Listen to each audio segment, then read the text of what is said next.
ಆತ್ಮೀಯ ಬಂಧುಗಳೇ, ಮಹಾಭಾರತ ಉದ್ಯೋಗ ಪರ್ವ. ಇದರಿಂದ ದುರ್ಯೋಧನನ ಜೊತೆ ಭೀಷ್ಮ ಮತ್ತೆ ದ್ರೋಣಾಚಾರ್ಯರ ಮಾತುಕತೆ, ಮತ್ತೆ ಶ್ರೀಕೃಷ್ಣ ಮತ್ತೆ ಕರ್ಣನ ಗುಪ್ತ ಪರಾಮರ್ಶೆ, ಈ ವಿಷಯದ ಬಗ್ಗೆ ಇವತ್ತು ತಿಳ್ಕೊಳ್ಳೋಣ. ವೈಶಂಪಾಯನರು ಹೇಳ್ತಾರೆ, ಕುಂತಿ ಇದ್ದಾಳಲ್ಲ, ಅವಳು ಶ್ರೀಕೃಷ್ಣನಿಗೆ ಯಾವ ಸಂದೇಶವನ್ನ ಕೊಟ್ಟಿದ್ಲೋ ತನ್ನ ಮಕ್ಕಳಿಗೆ ಎಲ್ಲರಿಗೂ ಹೇಳು ಅಂತಂದ್ಬಿಟ್ಟು, ಅದನ್ನೆಲ್ಲ ಕೇಳಿ ಮಹಾರಥಿ ಭೀಷ್ಮ ಮತ್ತೆ ದ್ರೋಣ ಇದಾರಲ್ಲ, ಅವರು ರಾಜ ದುರ್ಯೋಧನನಿಗೆ ಹೇಳ್ತಾರೆ. ಏನು ಅಂತಂದ್ರೆ, ರಾಜ, ಕುಂತಿ ಶ್ರೀಕೃಷ್ಣನಿಗೆ ಅರ್ಥ ಮತ್ತೆ ಧರ್ಮದ ಅನುಕೂಲವಾದಂತಹ ಬಹಳ ಉಗ್ರವಾಗಿರುವಂಥ ಮತ್ತೆ ಮಾರ್ಮಿಕ ವಚನಗಳನ್ನ ಹೇಳಿದಾಳು. ಅಂದ್ರೆ ತುಂಬಾನೇ ಮರ್ಮ ಇರುವಂಥ ಮಾತುಗಳನ್ನ ಅವಳು ಹೇಳಿದಾಳೆ. ಅದನ್ನ ನೀನು ಕೂಡ ಕೇಳಿದ್ಯಾ ಅಲ್ವಾ ಅಂತಂದ್ಬಿಟ್ಟು ಪ್ರಶ್ನೆ ಮಾಡ್ತಾರೆ.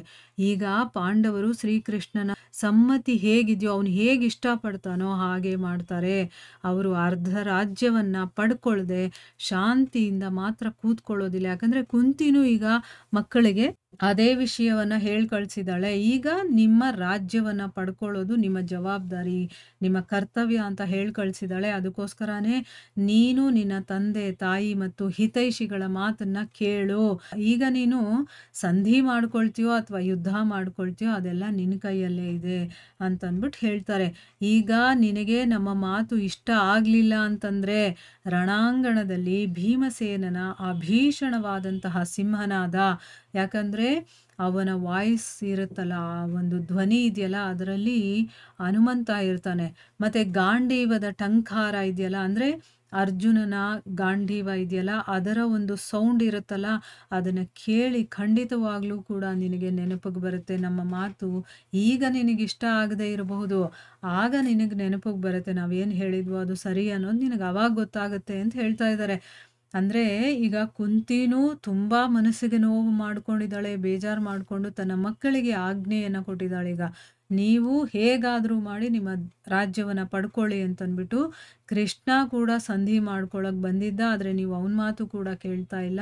ಈಗೇನಾದ್ರೂ ನೀವು ಯಾರ ಮಾತು ನಿಮ್ಗೆ ಇವಾಗ ಇಷ್ಟ ಆಗ್ಲಿಲ್ಲ ಅಂತಂದ್ರು, ಯುದ್ಧದಲ್ಲಿ ಭೀಮನ ಸಿಂಹನಾದ, ಆಮೇಲೆ ಅರ್ಜುನನ ಗಾಂಡೀವ ಇದೆಯಲ್ಲ, ಅದರ ಒಂದು ಟಂಕಾರ ಇದೆಯಲ್ಲ, ಅದನ್ನ ಕೇಳ್ತಿರಲ್ಲ, ಆಗ ನಿಮಗೆ ನಾವು ಹೇಳಿರುವಂತ ಮಾತು ನೆನಪಿಗೆ ಬರುತ್ತೆ ಅಂತಂದ್ಬಿಟ್ಟು ಅವ್ರು ಹೇಳ್ತಾರೆ.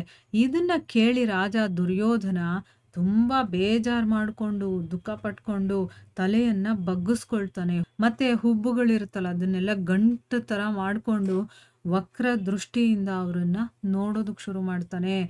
ಅವನು ಉದಾಸನಾಗಿರೋದನ್ನ ನೋಡಿ ಭೀಷ್ಮ ಮತ್ತೆ ದ್ರೋಣ ಒಬ್ಬರಿಗೊಬ್ರು ತಮ್ಮನ್ನ ನೋಡ್ಕೊಂಡು ಮಾತಾಡೋದಕ್ ಶುರು ಮಾಡ್ತಾರೆ. ಈಗ ಅವನಿಗೆ ಎಷ್ಟೇ ಬುದ್ಧಿವಾದ ಹೇಳಿದ್ರು ಕೂಡ ಅವನ ತಲೆಗೆ ಹೋಗಲ್ವಲ್ಲ. ಈಗ ಅವನ್ ಬೇಜಾರು ಬೇರೆ ಮಾಡ್ಕೊಂಡಿದ್ದಾನೆ ಅಂತ ಅಂದ್ಬಿಟ್ಟು ಇವರು ಮಾತಾಡ್ಕೊಳ್ಳೋಕ್ ಶುರು ಮಾಡ್ತಾರೆ. ಭೀಷ್ಮರ್ ಏನ್ ಹೇಳ್ತಾರೆ, ಯುಧಿಷ್ಠಿರ ಸದಾ ನಿಮ್ ಸೇವೆ ಮಾಡೋದಕ್ಕೆ ತತ್ಪರನಾಗಿರ್ತಾನೆ. ಅವನು ಯಾವತ್ತೂ ಯಾರ ಬಗ್ಗೆನೂ ಕೂಡ ಹೊಟ್ಟೆ ಕಿಚ್ಚು ಪಡೋದಿಲ್ಲ. ಮತ್ತೆ ಬ್ರಾಹ್ಮಣರ ಭಕ್ತ ಕೂಡ, ಮತ್ತೆ ಸತ್ಯವಾದಿ ಕೂಡ. ಅವನ ಜೊತೆ ನಾವು ಯುದ್ಧ ಮಾಡ್ಬೇಕಾಗುತ್ತೆ. ಇದಕ್ಕಿಂತ ದೊಡ್ಡ ದುಃಖದ ವಿಷಯ ಇನ್ನೇನಿದೆ ಅಂತನ್ಬಿಟ್ಟು ಭೀಷ್ಮರು ದ್ರೋಣರಿಗೆ ಹೇಳ್ತಾರೆ. ಯಾಕೆ ಅಂತಂದ್ರೆ ಯುಧಿಷ್ಠಿರ ಒಬ್ಬ ಒಳ್ಳೆ ವ್ಯಕ್ತಿ, ಸತ್ಯವಾದಿ. ಅವನು ಯಾರ ಬಗ್ಗೆನೂ ಕೆಟ್ಟದಾಗಿ ಯೋಚನೆ ಮಾಡಲ್ಲ, ಹೊಟ್ಟೆ ಕಿಚ್ಚು ಪಡಲ್ಲ.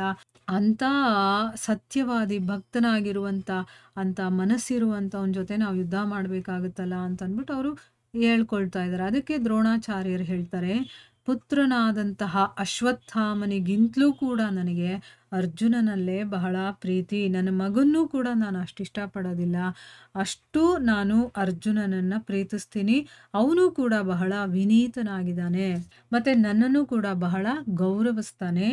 ಈಗ ಕ್ಷತ್ರಿಯ ಧರ್ಮದ ಆಶ್ರಯವನ್ನ ಪಡೆದು ಮಗನಿಗಿಂತ ಹೆಚ್ಚು ಪ್ರೀತಿ ಪಾತ್ರನಾದಂತಹ ಆ ಧನಂಜಯನ ಜೊತೆ ನಾನು ಯುದ್ಧ ಮಾಡ್ಬೇಕಾಗುತ್ತಲ್ಲ ಅಂತ ಅಂದ್ಬಿಟ್ಟು ಹೇಳ್ತಾರೆ.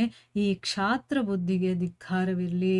ದುರ್ಯೋಧನನೇ, ನಿನಗೆ ಕುರುವೃದ್ಧರಾದಂತಹ ಭೀಷ್ಮ, ನಾನು, ವಿದುರ ಮತ್ತೆ ಕೃಷ್ಣ ಎಲ್ರೂ ಕೂಡ ನಿನಗೆ ಬುದ್ಧಿ ಹೇಳಿ ಸೋತ್ ಹೋಗ್ಬಿಟ್ವಿ. ಯಾರು ಹೇಳಿದ ಮಾತು ನೀನ್ ಕೇಳ್ತಾ ಇಲ್ಲ. ಆದ್ರೆ ನಿನಗೆ ನಿನ್ನ ಹಿತದ ಮಾತು ಇಷ್ಟ ಆಗೋದಿಲ್ಲ. ನಿನಗೆ ಒಳ್ಳೇದಾಗುತ್ತೆ ಅಂತ ನಾವೇನಾದ್ರೂ ಹೇಳ್ತೀವಲ್ವಾ, ಅದು ನಿನಗಿಷ್ಟ ಆಗೋದಿಲ್ಲ. ನೋಡು, ನಾವಂತೂ ಬಹಳ ದಾನ ಮಾಡಿದೀವಿ, ಹವನಗಳನ್ನ ಮಾಡಿದೀವಿ, ಮತ್ತೆ ಸ್ವಾಧ್ಯಾಯಗಳನ್ನು ಕೂಡ ಮಾಡ್ಬಿಟ್ಟಿದೀವಿ. ನಾವು ಧನಾದಿಗಳನ್ನ ಕೊಟ್ಟು, ಅಂದ್ರೆ ಹಣವನ್ನು ಮತ್ತೆ ಇನ್ನೂ ಬೇಕಾದಷ್ಟು ವಸ್ತುಗಳು ಏನೇ ಆಗಿರ್ಬೋದು ಅದನ್ನೆಲ್ಲ ಕೊಟ್ಟು ಬ್ರಾಹ್ಮಣ ಬ್ರಾಹ್ಮಣರನ್ನು ಕೂಡ ಬಹಳಷ್ಟು ತೃಪ್ತಿಪಡಿಸ್ಬಿಟ್ಟಿದ್ದೀವಿ. ಮತ್ತೆ ನಮ್ಮ ವಯಸ್ಸು ಕೂಡ ಈಗ ಕಳೆದು ಹೋಗಿದೆ. ನಾವು ಈಗ ವೃದ್ಧರಾಗಿದ್ದೀವಿ. ಅದಕ್ಕೋಸ್ಕರ ನಾವು ಏನು ಮಾಡಬೇಕಿತ್ತೋ ಅದನ್ನೆಲ್ಲ ಮಾಡಿದ್ದೀವಿ. ಆದರೆ ಪಾಂಡವರ ಜೊತೆ ವೈರತ್ವವನ್ನ ಮಾಡಿ ನೀನು ದೊಡ್ಡ ವಿಪತ್ತನ್ನ ಭೋಗಿಸ್ಬೇಕಾಗತ್ತೆ. ಅಂದ್ರೆ ನಾವು ಒಳ್ಳೆಯ ಕೆಲಸಗಳನ್ನೆಲ್ಲ ಬೇಕಾದಷ್ಟು ಮಾಡಿ ನಮ್ಮ ವಯಸ್ಸು ಕೂಡ ಆಗೋಗಿದೆ. ಇನ್ನೂ ನೀನು ಚಿಕ್ಕವನು. ನೀನು ಮಾಡಬೇಕಾಗಿರೋದನ್ನ ಎಷ್ಟೋ ಮಾಡೇ ಇಲ್ಲ. ಈಗ ನೋಡಿದ್ರೆ ಅಂಥ ಪಾಂಡವರ ಜೊತೆ ನೀನೀಗ ಶತ್ರುತ್ವವನ್ನ ಮಾಡಿಕೊಂಡು ವೈರತ್ವವನ್ನ ಮಾಡಿಕೊಂಡು ನೀನು ದೊಡ್ಡ ವಿಪತ್ತನ್ನ ಭೋಗಿಸ್ಬೇಕಾಗಿರುವಂಥ ಪರಿಸ್ಥಿತಿಯನ್ನು ತಂದ್ಕೊಳ್ತಾ ಇದೆಯಾ. ನಿನ್ನ ಸುಖ, ರಾಜ್ಯ, ಮಿತ್ರ, ಧನ ಎಲ್ಲವೂ ಕೂಡ ನಾಶ ಆಗುತ್ತೆ. ಅದಕ್ಕೋಸ್ಕರನೇ ಆ ವೀರರ ಜೊತೆ ನೀನು ಯುದ್ಧ ಮಾಡಬೇಕು ಅಂತಿದೆಯಲ್ಲ, ಆ ವಿಚಾರವನ್ನು ಬಿಟ್ಟು ನೀನು ಸಂಧಿಯನ್ನು ಮಾಡ್ಕೋ. ಇದರಲ್ಲೇ ಈ ಕುರುಕುಲದ ಒಳಿತು ಅನ್ನೋದಿದೆ. ನಿನ್ನ ಪುತ್ರರು, ಮಂತ್ರಿ ಮತ್ತು ಸೈನ್ಯ ಇದೆಯಲ್ಲ, ಅದನ್ನು ಪರಾಭವಗೊಳಿಸ್ಬೇಡ. ಅಂದರೆ ಅದನ್ನೆಲ್ಲ ಹಾಳು ಮಾಡಬೇಡ ನೀನು. ಈಗಲಾದರೂ ನಾವು ಹೇಳಿದ್ದನ್ನಾದರೂ ಕೇಳು, ಸಂಧಿ ಮಾಡ್ಕೋ. ಇಲ್ಲ ಅಂತಂದರೆ ಇವರೆಲ್ಲರೂ ಸತ್ತು ಹೋಗ್ತಾರೆ. ನೀನು ಅದನ್ನು ಒಪ್ಕೊಳ್ಳೋದ್ರಿಂದನೇ ಕುರುಕುಲದ ಒಳಿತಿದೆ. ನಿನ್ನ ಮಕ್ಕಳು ಉಳ್ಕೊಳ್ತಾರೆ, ಮಂತ್ರಿಗಳು ಉಳ್ಕೊಳ್ತಾರೆ, ನಿನ್ನ ಸೈನ್ಯವನ್ನು ಕೂಡ ನೀನು ಉಳಿಸ್ಕೊಳ್ಬೋದು ಅಂತ ಇಲ್ಲಿ ಬುದ್ಧಿವಾದ ಹೇಳ್ತಾ ಇದ್ದಾರೆ. ಮುಂದೇನಾಗುತ್ತೆ ಅಂತ ನಾವು ಮುಂದಿನ ಭಾಗದಲ್ಲಿ ತಿಳ್ಕೊಳ್ಳೋಣ. ಹರೇ ಕೃಷ್ಣ.